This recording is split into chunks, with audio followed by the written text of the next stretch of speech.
Welcome back to my channel. বন্ধুরা সবাই কেমন আছো? আশা করি সবাই খুব ভালো আছো।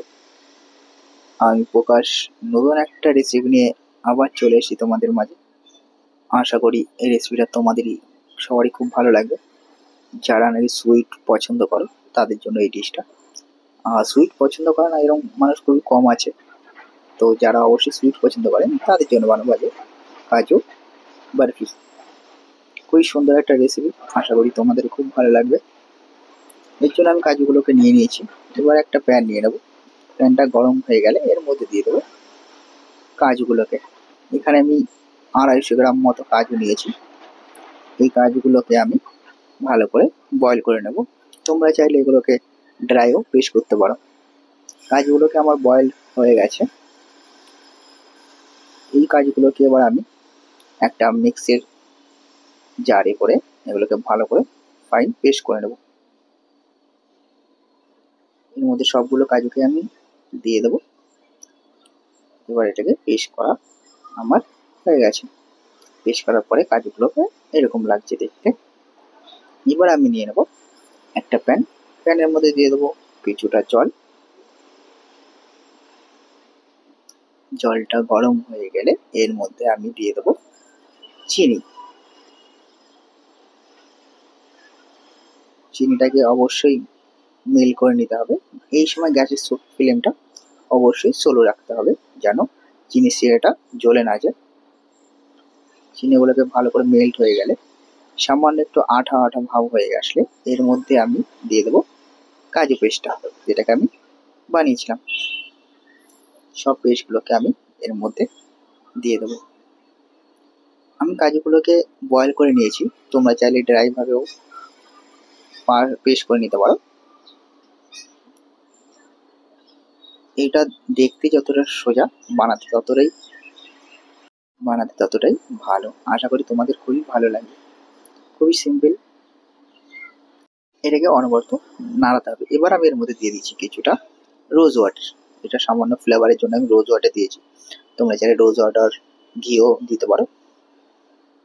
ঘিটা দিলে একটুখানি ফ্লেভারটা একটু ভালো হবে। তো এটাকে অনবরত নাড়াতে হবে। গ্যাসের ফ্লেমটা অবশ্যই এখানে স্লো রাখতে হবে। সব থেকে মজার বিষয় হচ্ছে এটাকে অনবরত নাড়াতে হবে, তাছাড়া কিছুই না। যতক্ষণ না এটা একটা ডো তৈরি হচ্ছে ততক্ষণ এটাকে খুব স্লো ফ্লেমে এটাকে অনবরত নাড়িয়ে যেতে হবে, যেন নিচে লেগে না যায়। আশা করি তোমাদের এই রেসিপিটা খুবই ভালো লাগবে। আমার তো সুইট অনেক পছন্দ বা খুবই ভালো লাগে। আশা করি তোমাদের খুবই ভালো লাগবে। এই ডোটা প্রায় রেডি হয়ে এসছে। এটাকে অনেকক্ষণ ধরে পাকাতে হয়, খুব স্লোতে পাকাতে হবে। যতক্ষণ না হাত ব্যথা হচ্ছে ততক্ষণ এটাকে অবশ্যই নাড়িয়ে যেতে হবে। আমি মজা করছিলাম। সত্যি বলছি, খুবই সুন্দর একটা রেসিপি। আশা করি তোমাদের খুব ভালো লাগবে। এই ডোটা আমার প্রায় রেডি হয়ে এসছে। আর কিছুক্ষণের মধ্যে বা আর কিছুক্ষণ পাকালেই এটা হয়ে যাবে। ডোটা আমার রেডি হয়ে গেছে। এর মধ্যে যা জল ছিল সবটাই শুকিয়ে গেছে। আর এর মধ্যে একদম মেল্ট হয়ে গেছে। খুব সুন্দর হয়ে গেছে। এবার আমি এটাকে একটা প্লেটের মধ্যে নিয়ে নেব। অবশ্যই প্লেটের নিচে একটু বাটার বা ঘি লাগিয়ে নিতে পারো। এবার এটাকে আমি ভালো করে ছড়িয়ে দেবো চারিদিকে। এবার এটাকে আমি চারিদিকে ভালো করে ঠান্ডা হওয়ার জন্য রেখে দেবো। এবার আমি এর উপরে দিয়ে দেবো কিছুটা চাঁদনি। এবার উপর থেকে আমি দিয়ে দেবো চাঁদনি বাড়াক বা সিলভার বাড়াক। আর আরেকটা দেবো এর উপরে গোল্ডেন বরফ। আশা করি এটাকে দিলেও হবে, না দিলেও হবে। যাদের কাছে থাকবে তারা দিতে পারো, না দিলেও কোনো অসুবিধা নেই। জাস্ট একটু দেখার জন্য ভালো লাগবে, এর জন্য এর উপর থেকে দেওয়া হয়েছে। তো এর উপরে আমি সবটাই দিয়ে দিয়েছি। এবার এটাকে ঠান্ডা করার জন্য আমি ফ্রিজে রেখে দেবো বা বাইরে রেখে দেবো। ঠান্ডা হয়ে যাওয়ার পরে এটাকে আমি নিমকি ডাইসে কেটে নিয়েছি। খুব সুন্দর। যারা কাজু বরফি পছন্দ করে তাদের জন্য খুব সুন্দর একটা রেসিপি।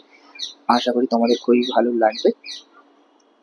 তো রেসিপিটা কিরকম লাগলো তোমরা কিন্তু কমেন্ট করে জানাতে আমাকে একদমই ভুলো না।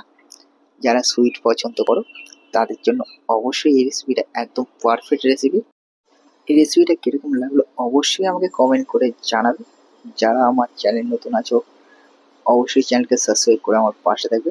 নতুন বন্ধু হলে অবশ্যই চ্যানেলকে সাবস্ক্রাইব করে আমার পাশে থাকবে। তো সবাই ভালো থেকো, সুস্থ থেকো। নতুন ভিডিও নিয়ে আবার তোমার সাথে দেখা হবে নেক্সট ভিডিওতে।